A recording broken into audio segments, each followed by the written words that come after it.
जिंदगी में जल्दी मिलने वाली चीजें ज्यादा दिनों तक नहीं चलती, पर जो चीजें ज्यादा दिनों तक चलती हैं वो जल्दी नहीं मिला करती। Hello everyone, my name is Vikram Sharma and I welcome you all to my YouTube channel. तो आज हम डिस्कशन कंटिन्यू कर रहे हैं अपना लेक्चर नंबर 8 और video number 8 of Delhi to Kedarnath polity का जो हमारा सीरीज चल रहा है। इससे पहले हमने इसके ऊपर अप्रोक्सीमेटली 6 to 7 वीडियोस भी कंस्ट्रक्ट किए हैं। हम इसमें part 3 article 12 to 35 fundamental rights का डिस्कशन कर रहे हैं और बहुत मजा आ रहा है। बहुत आसानी से दिल्ली से केदारनाथ तक जाने में हमारा पूरा इंडियन पॉलिटी का पार्ट 3 बहुत आसानी से कंप्लीट हो रहा है और शायद से आप लोगों को भी बहुत अच्छा लग रहा होगा।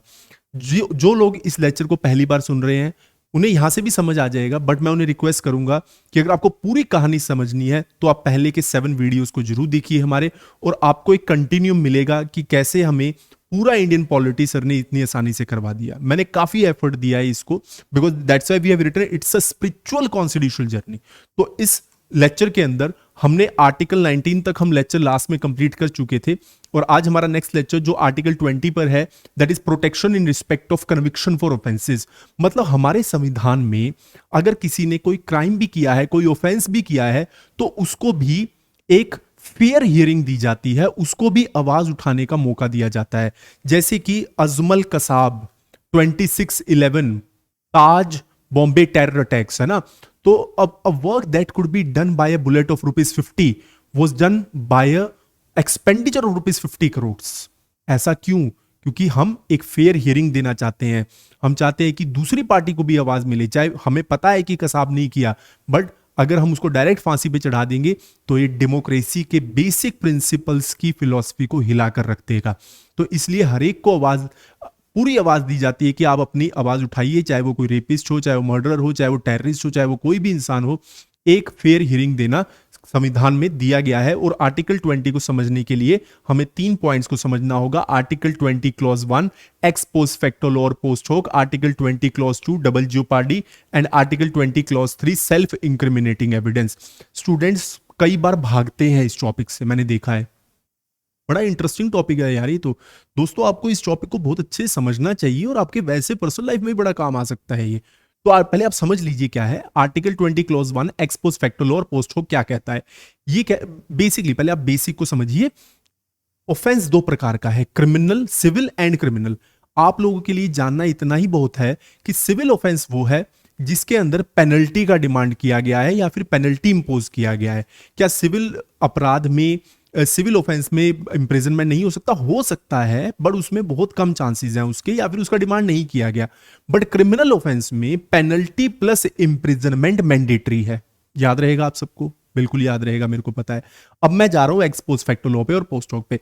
एक्स पोस्ट फैक्टो लॉ क्या कहता है कि भैया अगर किसी ने सिविल ऑफेंस किया है ना, if a person has committed a civil offence and for that offence the law was not created और प्रेजेंट, उस ऑफेंस के ऊपर कानून या तो बना नहीं था या एग्जिस्ट नहीं कर रहा था, तो उस इंसान को कानून बनाने के बाद भी सजा दी जा सकती है।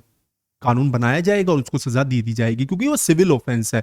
या फिर पुराना कोई कानून उठाया जाएगा, उसके प्रावधान देखे जाएंगे और उसमें से निकाल के उसे सजा दे दी जाएगी। ये मैं आपको बहुत फेयर नॉर्मल बता रहा हूं। मैं तो बहुत डिटेल में भी जा सकता हूं, चाहे आप मेरे से 1 महीने का लेक्चर ले लीजिए एक्स पोस्ट फैक्टो लॉ पे, बट मैं आपको उतना पढ़ा रहा हूं जितना आपके एग्जामिनेशन की रिक्वायरमेंट है। तो ये एक्स पोस्ट फैक्टो लॉ में ये बोल रहा है कि सिविल ऑफेंस। क्रिमिनल ऑफेंस पे वो क्या बोल रहा है कि इफ समबडी, ध्यान से समझेंगे, if somebody has committed a criminal offense and on that day when the crime was committed, the offense was committed, the law was not being created or present, उस टाइम वो कानून present नहीं था उस offence को punish करने का, तो at that time that person can not be charge for the criminal proceedings. दोबारा समझा देता हूं हिंदी में कि अगर किसी ने कोई क्रिमिनल ऑफेंस किया, और सुपोज, वैसे आज के वक्त में सभी ऑफेंस के ऊपर सजा है, but suppose let's take example कि अगर किसी ने मर्डर किया, अगर किसी ने रेप किया, या फिर अगर किसी ने कोई क्रिमिनल ऑफेंस किया और उसके ऊपर सजा नहीं बनी हुई थी, तो उस इंसान को जिसने वो ऑफेंस किया अगर सजा नहीं बनी हुई थी तो उसको सजा नहीं दी जा सकती। ये क्रिमिनल ऑफेंस का, this is being the basic philosophy of the ex post facto law और पोस्ट होक। ठीक है, because on the day the crime was committed, the mind committing that crime should have been aware that the act done by him is unlawful. ठीक है ना, तो उसको याद होना चाहिए वो चीज। तो that is the ex post facto law और पोस्ट होक। आर्टिकल 20 क्लोज 1 यहां पे खत्म हो गया अपना। Article 20 close 2 double jeopardy, double punishment. A person can not be charge for the same offence twice, मतलब कि एक इंसान को एक ही ऑफेंस के लिए दो बार सजा नहीं दी जा सकती। जैसे लेट्स से का एग्जांपल, इसमें आपको मैं जल्दी से अच्छा एग्जांपल समझाता हूं, लिख भी लीजिएगा, बहुत काम आएगा। एक्सेप्शनल एग्जांपल है ये, राजीव गांधी असैसिनेशन केस। इसमें कल्प्रिट्स को फांसी की सजा दी गई, but the mercy petition was on the table of the president for a time period of 20 years. 20 साल तक वो प्रेसिडेंट के टेबल पर है। और उसके बाद 2014 में प्रणब मुखर्जी ने उस पिटीशन को रिजेक्ट कर दिया। अब 20 साल वो जेल में रहे, अब उनको डेथ पेनल्टी दे रहे हैं। So 20 years of imprisonment is equivalent to the death sentence. तो hence it can't be followed by the death sentence, that is a double jeopardy, double punishment नहीं दे सकते। And third is article 20 clause 3 self incriminating evidence, कि किसी को जबरदस्ती, ध्यान, ये तो बहुत आपने सुना होगा, किसी को जबरदस्ती पुलिस किसी भी ऑफेंस या क्राइम को एक्सेप्ट करने के लिए बिल्कुल भी प्रेशराइज नहीं कर सकती during the police investigation. And even if it is signed, अगर पुलिस ने कोई कागज पत्र साइन करवा लिया तो it will not be evidence into the court of law. Magistrate साहब उसे उठाएंगे, उस कागज के टुकड़े को फेंक देंगे, क्योंकि during the police investigation police can pressurise a person to accept that the offence has been done by him. तो वही सेल्फ इंक्रिमिनेटिंग एविडेंस जो हमें ये बताता है। तीनों कुछ समझ आ गए आपको। अब हम आगे जा रहे हैं। अब हम इस टॉपिक को केदारनाथ पॉलिटी में रख रहे हैं कि हमें कैसे याद रखना है। आर्टिकल 20 क्लॉज 1 एक्सपोज फैक्ट और पोस्ट होक। इसमें हमने बेसिकली क्या याद किया?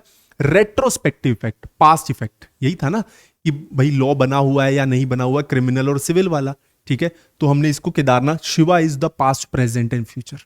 आप इसी को याद रखिए, ये तो वैसे ही याद रहेगा। Shiva is past present and future. और जो पूरा आर्टिकल 20 क्लॉज 1 है वो इसी पर खड़ा है, that is on the retrospective effect, that is past, ठीक है। Article 20 clause 2 double jeopardy, double punishment. तो भैया कहते हैं कि अगर आप जा रहे हैं केदारनाथ तो भैया बद्रीनाथ भी जाके आइए। वैसे तो 4 धाम है, छोटे 4 धाम और बड़े 4 धाम। छोटे 4 धाम में केदारनाथ, बद्रीनाथ, गंगोत्री और यमुनोत्री।